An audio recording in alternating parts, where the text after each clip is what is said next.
Matatandaan na aksidente ako sa Marilaquelas na akyat ko ng Thursday.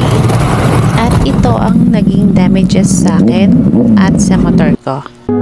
Una nilang napansin ay ang pants ko, nabutas siya. Yan, kasi paupo yung slide ko. Buti na lang riding pants din to, so meron siyang inner saka knee pads. So hindi siya masyadong masagwa nung pumunta kami ng Yeyes para mag-breakfast.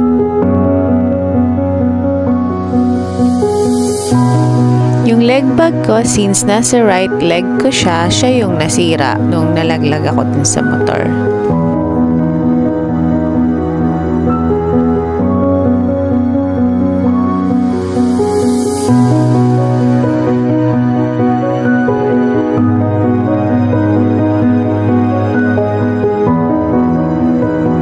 Tapos yung boots ko, yan, may mga gasgas din siya.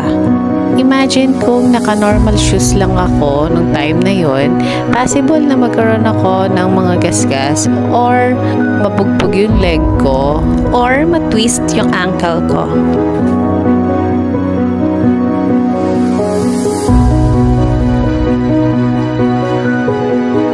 Diyan sa gloves, may mga gasgas siya since naihawak ko siya dun sa kalsada nung binitawan ko yung motor.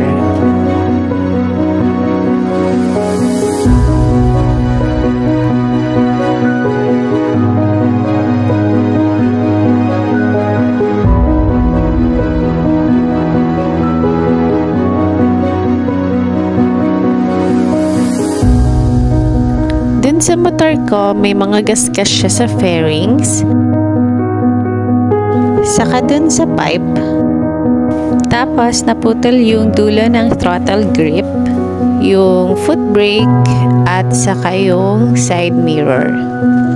Napaka-importanteng magsusuot tayo ng proper motorcycle gears or safety gear dahil ito yung mga magpoprotect sa atin during crash or pag na-aksidente tayo.